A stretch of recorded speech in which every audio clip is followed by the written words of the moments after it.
Hello everyone, কেমন আছেন সবাই? আশা করছি ভালো আছেন। আজকের ভিডিওটা অনেক বেশি ইন্টারেস্টিং হতে চলেছে, কারণ আজকের ভিডিওতে আমি আমার লাইফে এত বছর ধরে ইলাস্ট্রেটর ব্যবহার করছি এবং আমার দেখা সেরা 5টা সুপার টিপস অ্যান্ড ট্রিক্স আজকে আপনাদের সাথে শেয়ার করব।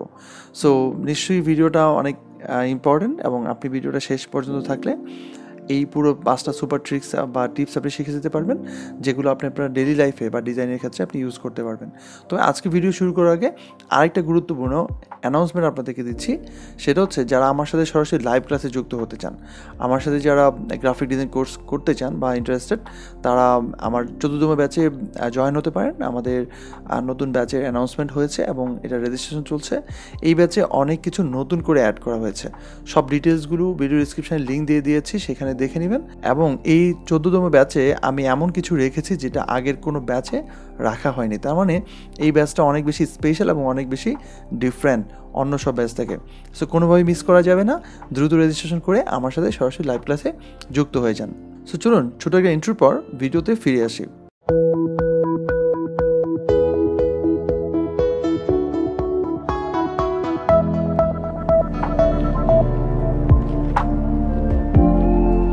সো আজকে আমাদের দেখা প্রথম টিপসটা হচ্ছে, ধরুন এরকম কিছু শেপ রয়েছে এবং প্রত্যেকটা শেপ কিন্তু এখানে আলাদা আলাদা, আপনি ডিফারেন্ট শেপ বানিয়ে ফেলতে পারেন।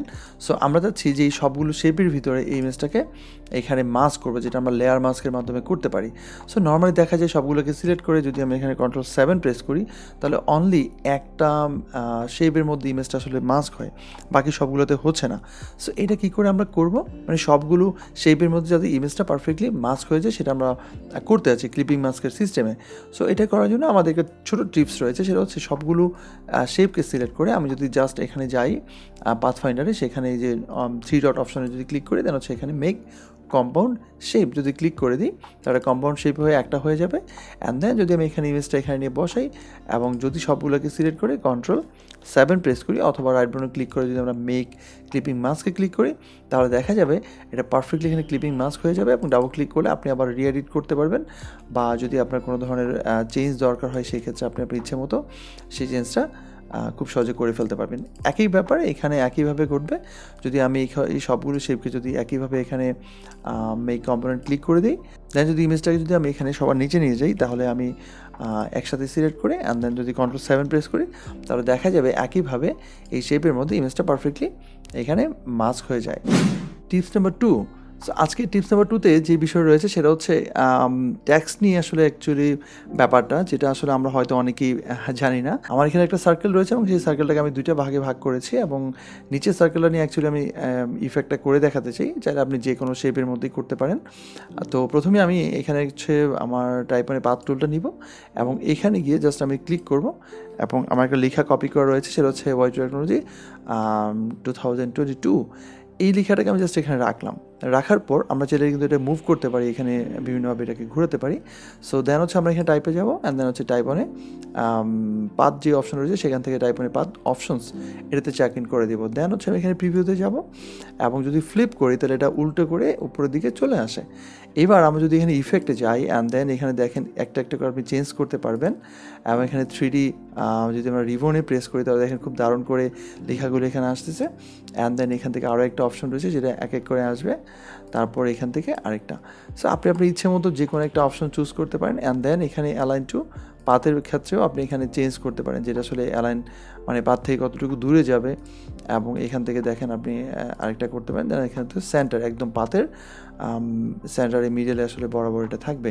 আমরা এখানে Ctrl+Y প্রেস করেও দেখতে পারি। এবং তারপরে হচ্ছে এখানে বেজ লাইন, যদি আপনি বেজ লাইনের মধ্যে রাখতে চান সেই ক্ষেত্রে সেটাও এখানে পসিবল। অ্যান্ড এখানে স্পেসিং, আপনি এখান থেকে স্পেসটা আসলে কন্ট্রোল করা যায়, কতটুকু স্পেস আপনি রাখবেন বা চেঞ্জ করবেন কিনা, সেটা আসলে আপনার নিজের উপর ডিপেন্ড করছে। সো আমরা এখানে জাস্ট অটো দিয়ে রাখি, এবং এখান থেকে যদি আমরা এটাকে অ্যাসেন্টার দিয়ে রাখি, আর এখান থেকে আমরা অন্য যে কোনো কিছুকে আবার আগের মতো আমরা চেঞ্জ করে ইউজ করতে পারতেছি। এবারে টিপসটা হচ্ছে ইলাস্ট্রেটর ক্যালকুলেটর নিয়ে, মানে ইলাস্ট্রেটর আসলে ক্যালকুলেটরের কাজ করে কীভাবে।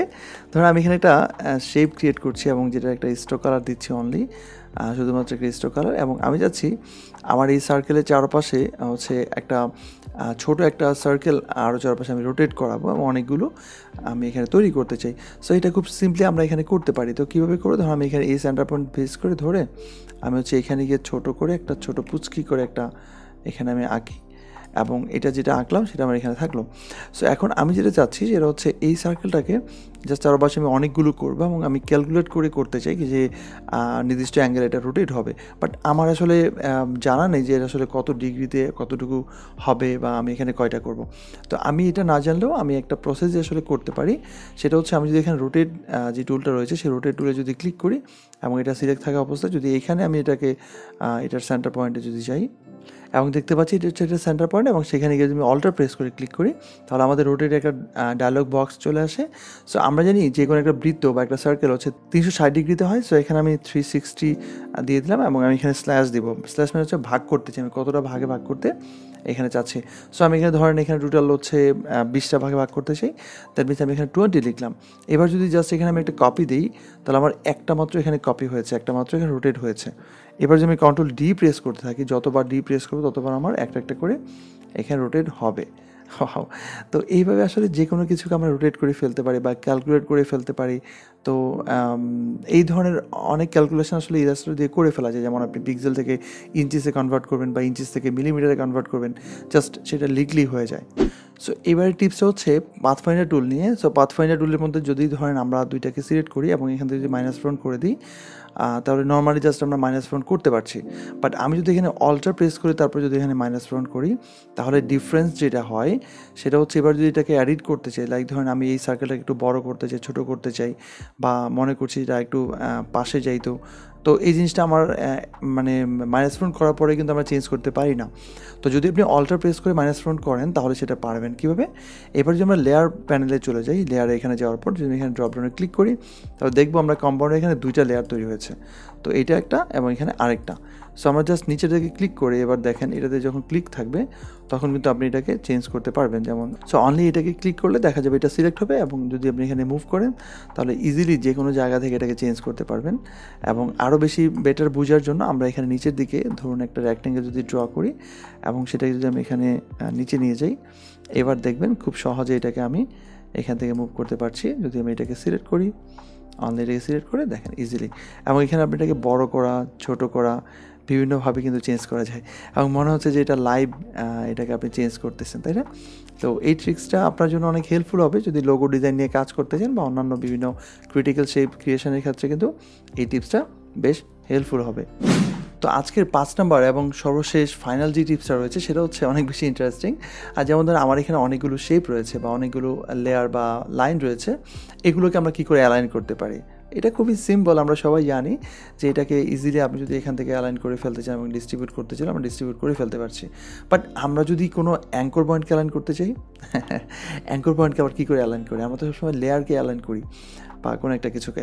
সো এইখানে আমরা অ্যাঙ্কর পয়েন্টকে অ্যালাইন করতে পারবো। ধরেন আমার এখানে ডান দিকে 3টা পয়েন্ট রয়েছে এবং এই 3টাকে যদি আমরা এভাবে সিলেক্ট করি, দেন আমি যদি এখানে অ্যালাইন করতে চাই, এগুলোকে স্ট্রেট যদি করতে চাই তাহলে সিম্পলি আমি এখানে অ্যালাইন করে ফেলতে পারছি। মানে যেই দিকে দিব, যদি আমি এখানে রাইট সাইডে ক্লিক করি তাহলে ডান দিকে সবগুলো সমান হবে। ইভেন এখানে যদি আমি সবগুলোকে সিলেক্ট করি তাহলে বাম দিকে সমান হবে। অ্যান্ড দেন যদি এখানে ড্র্যাগ করে যদি আমি এখানে এটাকে সিলেক্ট করি মানে 2টা পয়েন্টকে, এবং যদি এখানে ভার্টিক্যালি টপ অ্যালাইন দিই তাহলে দেখা যাবে উপরের দিকে সবগুলো সমান হবে। আবার যদি এখানে বাম পাশে সবগুলোকে ক্লিক করি এবং লেফট অ্যালাইন দিলে দেখা যাবে সবগুলো বাম পাশে সমান। আবার নিচের দিকে ক্লিক করলে একইভাবে দেখা যাবে যে আমাদের নিচের দিকেগুলো সব সমান হয়ে যাবে। সো এইভাবে খুব ইজিলি আমরা অ্যালাইন করতে পারি বিভিন্ন ধরনের অ্যাঙ্কর পয়েন্টকে। তো এই ছিল আমার আজকের ভিডিও। আশা করি ভিডিওটা আপনাদের ভালো লেগেছে। যদি ভালো লেগে থাকে তাহলে অবশ্যই ভিডিওটি সবার সাথে শেয়ার করবেন এবং ভিডিও কমেন্ট বক্সে আপনার মতামতটা লিখে জানাবেন। আর সরাসরি আমার সাথে গ্রাফিক ডিজাইন লাইভ ক্লাসে যুক্ত হতে এখনই রেজিস্ট্রেশন করে ফেলুন। আমরা অনলি 50 জনকে সুযোগ দিচ্ছি আমাদের 14 ব্যাচে। আপনি সেখানে সরাসরি যুক্ত হয়ে আমার সাথে পুরো graphic design A to Z কোর্সটা কমপ্লিট করতে পারেন এবং কোর্সের ডিটেলস এবং অন্যান্য সমস্ত বিষয়গুলো ভিডিওর কমেন্ট বক্সে এবং ডিসক্রিপশন বক্স যদি চেক করেন সেখানে আপনি পেয়ে যাবেন। সো আশা করছি এবারে 14তম ব্যাচের জার্নিটা অনেক বেশি ইন্টারেস্টিং এবং অনেক ডিফারেন্ট হতে যাচ্ছে। আর ইনশাল্লাহ আমরা একসাথে আমাদের ক্যারিয়ারটাকে বিল্ড করবো গ্রাফিক ডিজাইন সেক্টরে। সো আজকের মতো বিদায় নিচ্ছি, দেখা হবে পরবর্তী কোনো ভিডিওতে। সেই পর্যন্ত সবাই ভালো থাকবেন এবং অবশ্যই নিরাপদে থাকবেন। আল্লাহ হাফিজ।